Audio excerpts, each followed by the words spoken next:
Have they beneficial for you? I mean, just not practicing. Did you need that day just to?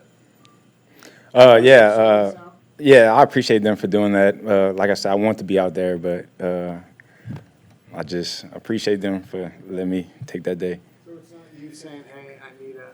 Yeah, I guess as a rookie, maybe you can't do that, right? No, yeah, I don't say nothing. We saw you, I think it was last Wednesday, sort of not catching any passes and using only one hand for your carries. As the week went on, did you get more comfortable, and was it sort of adjusting to the plastic piece that's protecting your finger? Yeah, most definitely. During the middle of the week, I just had to get comfortable holding the ball and stuff, and seeing how the new little covering worked for me. But by the end of the week, I was good to go. You've been more involved in the pass game, catching passes the last couple of weeks. Is that something that you have grown in throughout the season, or have you just kind of been waiting for the opportunity, maybe a combination of the two? Definitely grown into it. Like I say, whenever a quick play is called, I just have to stay in there. But I'm totally capable of doing it, though. There's a lot of times people talk about hitting a rookie wall, and you don't seem like you're doing anything like that. How is your body holding up, aside from the injuries, conditioning-wise? Like I say, my body's holding up pretty well. No, it don't surprise me. Like I say, we have Elliot and Tom. They do a good job, or just let me know, hey man, come in and stuff. So I appreciate them for that, and just like I say, taking the training room and the cold tub and hot tub and doing that also really helps. You have like the compression sleeve with the sports sleeve on your leg. Is that what's the purpose of that? That's just to keep my leg, my left side of my leg, warm and stuff. No, it's not new. It's just something that I always did. The past 3 weeks, I know you've only played 2 of those, but each time you guys have gotten up to that 40 carry mark. As a running back, when you get toward the end of the game, when you guys have racked up that many carries, can you feel the defense being maybe a little bit more tired than they were at the start of the game? Oh yeah, most definitely. Like I say, having the linemen up front, Juice back there, the wide receivers, they bring defense, like they tear them up. So yeah, most definitely, you could definitely tell the defense being tired once the game in. Mike McDaniel was talking about backside blocking and the job that Trent Williams and Laken Tomlinson do there. Is that something that you probably can't appreciate it, during the game, but that you're seeing afterwards what they're able to do down the field on those types of plays? Oh, even during the play, I see it. Like I say, cutting back door and stuff, they knocking them down back there. So you got to be able to see that to make that cut. But yeah, they do an awesome job of doing that. I love them. Kyle's talked about your vision. Where does that start? Like, how did you develop that type of vision where you see the holes opening up, what gap to run into? Where's the origin of that? Really, like I say, that's just something that I had since I was small. Really, just playing ball, being a running back, you gotta have vision. But like I say, it's always good when, like I say, Bobby T, he reminds you of it. Like, make sure you have vision, make sure you be looking and stuff. But it's just always in the back of your head, though. But that's just something you're really born with.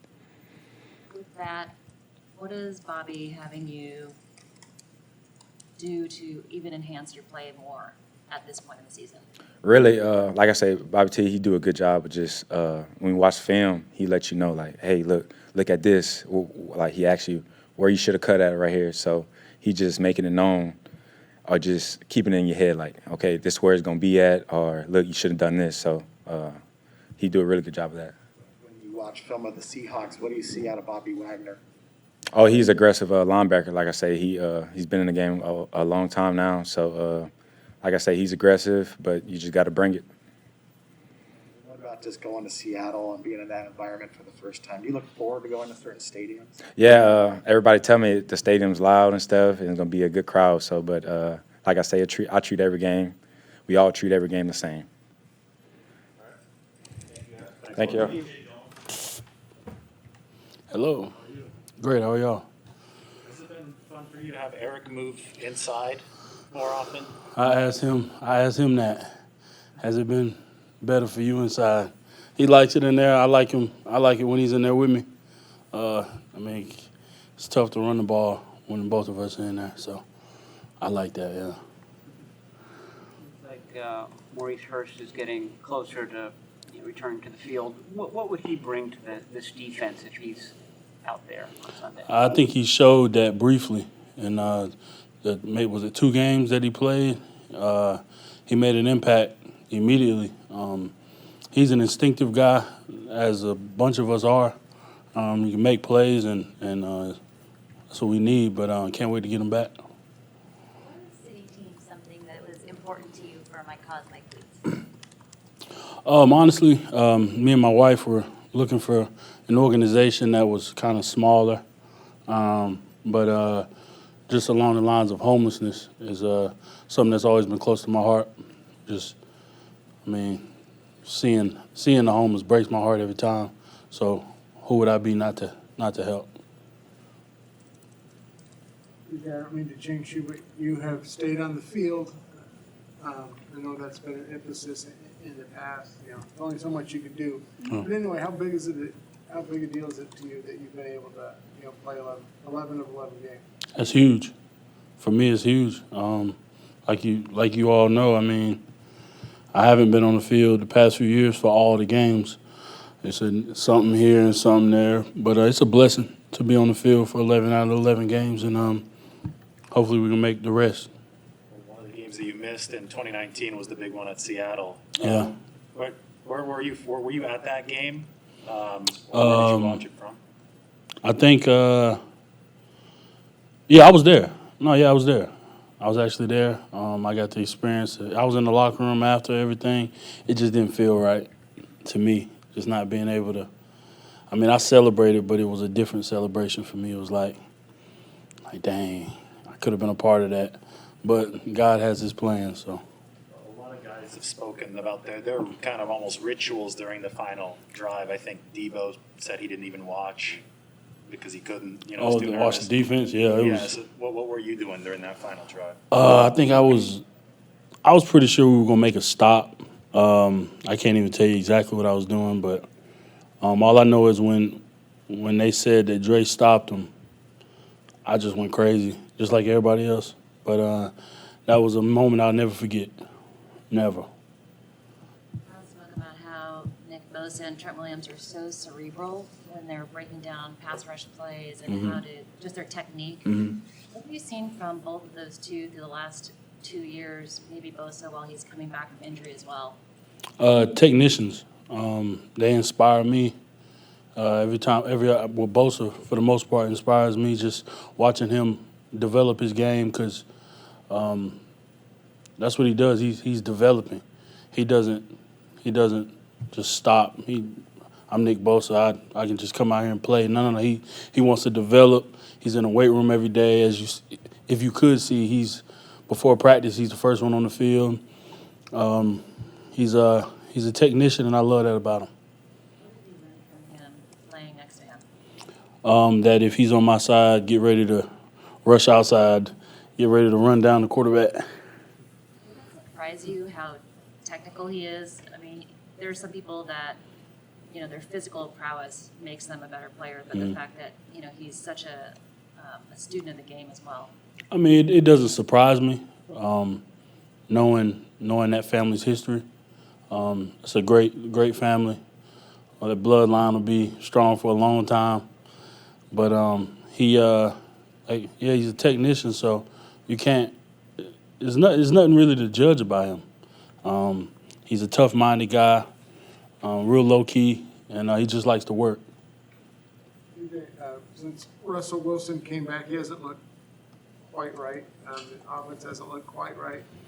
Obviously, the 3-8 record is unusual for them. You guys have to be wary that suddenly old Russell appears. Russell Wilson is Russell Wilson. That's all I'm gonna say. Russell Wilson is a great quarterback. We can't sleep on anybody on that team, anybody in the NFL. Russell could come out and play his best game of the season, but we'll play ours, so we're prepared. Very nice. Thank you. My friends, hello. George, your My Cause My Cleats, why is that organization important to you, and why did you choose it? TAPS. Well, I've always liked working with the military. I've had several family members that have been in the military that have gone on multiple tours, and like I don't know, my uncle served, I think 2 tours, and like that was right when I think I was like between the ages of like 6 to 12, and like I lived right next to his house, and so I knew the impact of him not being there for long periods of time, and then at the 2018-19 Pro Bowl, I think it was, we got to work with TAPS, and I got to really figure out what like they were all about, and they pay the ultimate sacrifice to allow us to live our lives here the way that we want to live them, and so I feel like as much as help and awareness I can spread about TAPS and the good that they do. I just try to do it all the time because I think it's a wonderful organization. I've met wonderful people through that organization, and it's just been fun for me to be able to work with them. George, the Seahawks are obviously 3-8, a little wounded right now. It seems like just based on what other coaches and players have talked about it, the theme this week has been they played a lot of close games. They're in some ways still the Seahawks, and don't let your guard down. Is that accurate? I mean, I don't know. Kyle probably gave you the spiel of they what was it 3-0 with 3 minutes left against the Packers. They were in the game against Washington even after they had like 7 3-and-outs. Their offense might not be clicking right now, but their defense is, I think, playing at a high level. I mean, anytime you got Bobby Wagner, Jamal Adams, Diggs, DJ Reed out there, like those are guys that can make plays and they can change the game. They're game changers. And any offense that has Russell Wilson, DK Metcalf, and Tyler Lockett on it can score. You look at their like 2 scoring drives against Washington, they scored on like 3-4 plays and like just shot plays, and that's what they're really good at. And Russell's got paid the way he did because he knows how to win. And that's what they do. They win, and like they've been unfortunate the last couple of weeks. I just, I think every time that the Niners and the Seahawks play, it's usually a pretty good game. And whether they have 0 wins and we're undefeated, or we have 0 wins and they're undefeated, I think it's always a good game. And we're each going to give each other our best shot. And this, I think, is going to be our toughest game of the year. And I think they would say the same thing. Is Seattle the most intense atmosphere you play in? Yeah, it's one of my favorites. I don't know. For me, like, when you go to a stadium and it's like built up like that and the sound's just coming down on you the whole time and you can feel the passion of hatred from their fans, that's what football's supposed to be. We're not supposed to like each other, and you can definitely feel that from their fans, and I love that. I mean, that's football. New Orleans was pretty dang fun. Just, similar atmosphere. It's just loud and they're on top of you. But yeah, no, I always love playing at Seattle, and it's just a great football atmosphere. You were in the locker room the second half last year's visit. Yes, I was. Different sound in there. Oh, you hear it for sure still. Yeah, you definitely hear the cheers or the boos. You hear them both. And hopefully I'm just on the field the entire game this year. He talked about his favorite memory being when Dre made the big stop on the goal line. Do you have your own memory of Seattle that's your favorite? Oh, my favorite game for Seattle was 2018 when we beat them here. Because I think it was the first time we beat them in a long time. It was a sloppy, wet game. We ran gap scheme on them like 8 times on the last 2 drives and fourth quarter and overtime to win the game. Nick Mullins at quarterback. But that game was awesome. Just the way that we won it was just so gritty. Garrett Selleck had a touchdown, which was awesome. And then after that, I got to go to tables, ladders, and chairs at the SAP Center, which was a blast. It was really fun for me. Is there something about this rivalry where those plays, those moments stick with you more strongly than other games maybe? Rivalry games mean a lot. Something that stood out to me is they've won 16 out of the last 19, which is not acceptable. And I know like not everybody here has been a part of all those games, obviously, but that's still quite the streak. And the only way to, kind of work your way against that is to win games. And this week's an opportunity for us to, make it 16 for 20. And so that's what we're going to try to do out there is just win, because they've had our number a lot over my career and years before that. So we just want to go out there and win this game. How do you know that stat? My dad told me that one. Yeah, he made sure to let me know that one. Just give me a little edge. In case you're A little edgy. Yeah. Okay. Conference games are different. You got to go into it with it is a different mindset. You want to go into every game, angry and ready to win, but division rivals, like they're always tough games. They're never really blowouts. They're always gritty, grindy, and you just got to really work your tail off, or otherwise you're going to get embarrassed. Does he text you these stats? No, I had at my podcast with my dad and my sister. We had Lake and Tomlinson on last night, and he made sure to let us know about that one. He said, hey, 16 for 19. I was like, oh, thanks, Dad. It feels great. Sick. Is your dad still writing you letters before every game? Every game. Still the same kind of theme of would something like that make the letter as well? 100% will. No, it's always a page and a half due to Niners for Seahawks rivalry. Whatever how many games they played, like 46 or something like that, and so you always get some statistics in there, and then it gets a little edgy and angry and pissed off, and gets me rolling. George, I apologize for the randomness of this question. Oh dear. Thigh pad question. Are those custom? The ones you have with the Niners logo on them? I don't wear those. In pictures. Yeah, I wear the old school ones that have been worn by like 6 different Niners players in the last 25 years. Gritty. Come on, man. I'm a grimy guy, so yeah, whatever worked back then works for me now. But yeah, no, those they're cool. I will say that they definitely look cool, but I like the sleek ones. So you don't work with like the custom makers of the company? Oh, I don't. They just send stuff to the whole team like in preseason, and I got like 2 pairs in my locker, but I like the old school ones better. Do you get the sense that Fred Warner is going to try to play this week? I hope so. I mean, I hope that's his mindset, which I think it is. I feel like Fred and me are pretty similar. Like we do everything that we can to be able to be available on Sundays. The amount of work, we practice hard, but the amount of time that we put into our bodies, Monday, Tuesday, Wednesday, Thursday, Friday, Saturday, I know that he is working diligently on being able to be on the field on Sunday. And if he plays, I won't be surprised. And if he doesn't play, it's a hand, he's dealing with something, and it's not going to be disappointing for me. Like obviously, I want him out there, but whatever's best for him. We still got some games left that he needs to play in.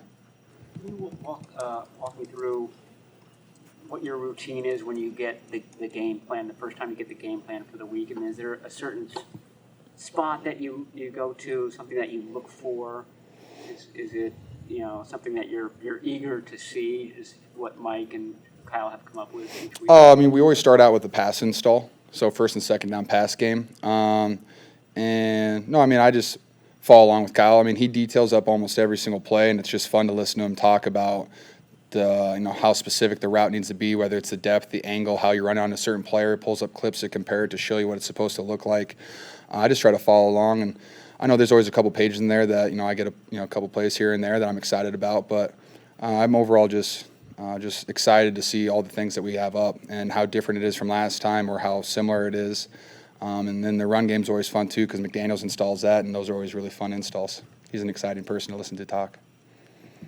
George, More guys? obviously if Fred doesn't play, Aziz will take his spot. He seems like a guy whose style of play you would appreciate.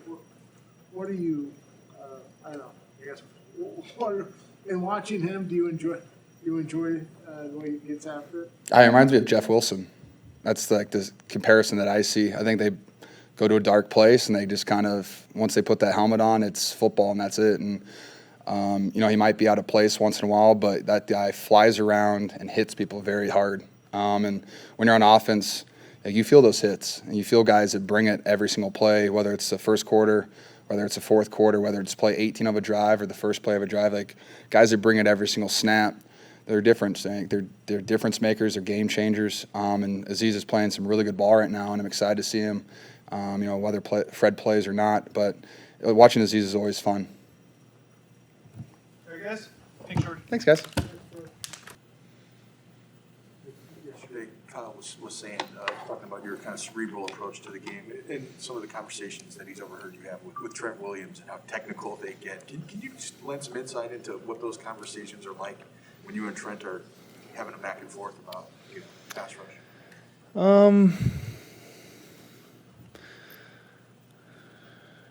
Yeah, I don't know. We're just talking about what we see, what we feel, what's harder for him to deal with, what makes me good, what makes him good. Bunch of hands, speed, movement fakes, a bunch of stuff like that. I don't want to give away your secrets. Can you give like one example of just something that you guys might talk about when you say hands or whatever?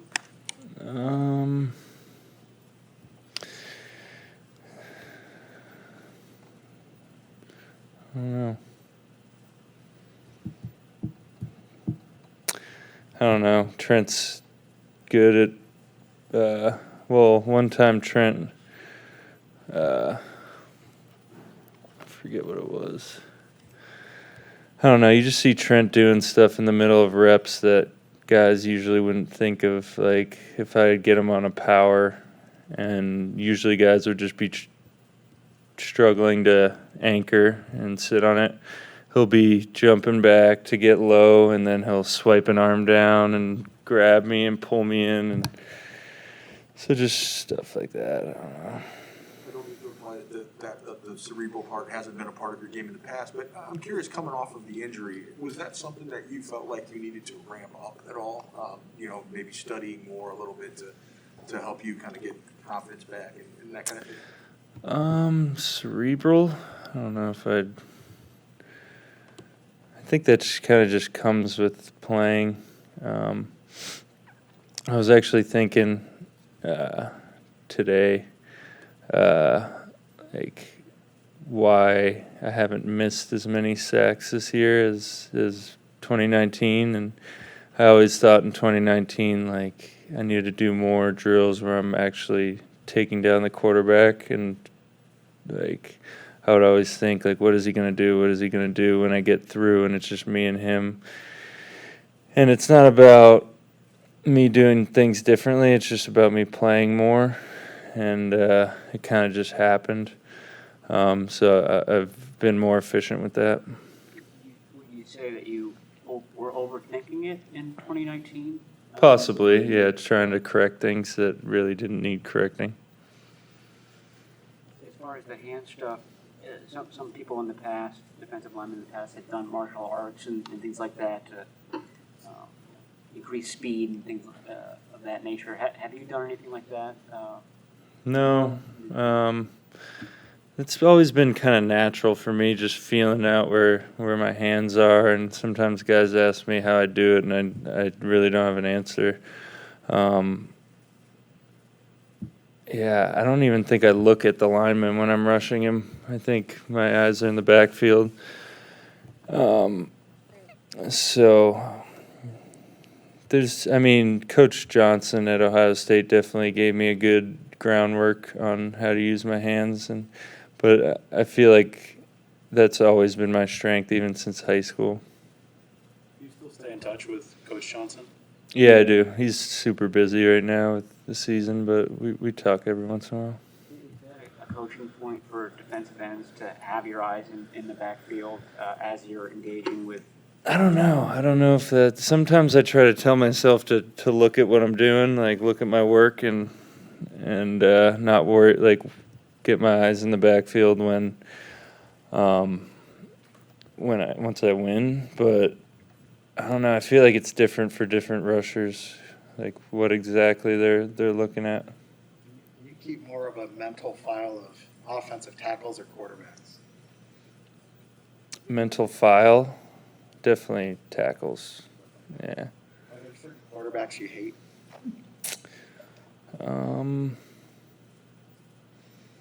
Yeah, all of them. That's why I said plural. I guess, why have you in the past hit it off with Joe Burrow? And then did that connection get any stronger just as you guys dealt with your knee injuries? I think we had a pretty good friendship before that. 3 years at Ohio State together, same group of friends. Would always go out together after games and hang out in the dorms my freshman year. So yeah, we were good buddies from the beginning. You don't hate him. No, I actually don't hate Joe. I talked to Joe Staley about what makes Trent Williams so different as a tackle, and he spoke about how he's incredibly light on his feet but has so much strength in his upper body still. Is that unusual for guys that you face, especially at tackle? Yeah, I mean, I was actually talking to him on Thanksgiving about like what he thinks is the best offensive line technique. Like he doesn't really play like many guys. He kind of does his own thing, and you can't really like. I'm sure if I was an offensive lineman, I wouldn't be able to just ask Trent how to do it because only he could do it that way. So I think he's able to not get top heavy and not give you his hands in any way because he's so stout. And he could bend really well, so when he does get powered, he could drop his hips back and really get low and stop guys. So, yeah, I mean, being strong is really important as a tackle. And when he gets his hands on you, it's pretty much over. Do you get the sense that Fred Warner's trying to be able to play this game? I'm sure he is, yeah. Are you expecting to see him out there? I really have no clue. I've been asking him how he's feeling, but I couldn't tell you. Okay, no. Hmm? He says he's feeling okay, or what's he say? I'm sure Fred only has one answer. So. It sounds like everyone has been informed that the Seahawks are only losing 7-0 with 5 minutes left to that in Green Bay, and maybe some other examples that they're not a true 3-8 team. Do you have to guard against that? I mean, they still have Russell Wilson, and he could emerge and just be wary that it could be sleeping Seahawks or whatever. Yeah, no, I was watching the game the other night, and I saw a good team. I not for 1 second saw a team that I was like, oh, we should definitely beat these guys. Like, we're going to have to go play our best game, especially in Seattle. They protect well. They have a good offensive line, good receivers, and they have Russell Wilson. So I know that we're not going to take them lightly. Garoppolo talked about his favorite memory is that game back in 2019 when Dre made the big stop at the goal line. Do you have a moment in that game that was your, like just one that you don't forget about? In that game? Yeah, I tore my hand open, and I had to hold it up because it was so painful to, like, hold it down with the blood rushing to it. So I was just standing on the sideline like this. And Chris was like, are you all right? I was like, yeah, I'm good. DJ Jones and Eric Armstead have been playing together more in the middle. DJ said he's liked it a lot more. Thinks that Eric does too. What have you seen from those two being next to each other in the middle? I think it's a really good combination. DJ at 2-eye and then Eric at 3 technique. I think they could both play to their strengths, and I think DJ's having an unbelievable year. Not many people watch D-tackle play as much, but he's as good as they get. And Eric's getting used to that, playing inside on first and second, and he's been great like he always is. Since you've seen him.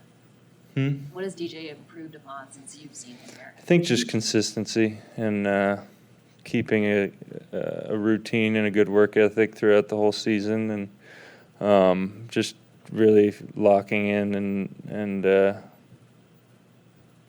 it's showing. Call him a nose tackle. Is he actually playing more defensive tackle than maybe a couple years ago? Yeah, we don't really play a zero or a shade, which is like a 2-gap big guy. He's more of a attack D tackle. Thank you. Make sure you subscribe.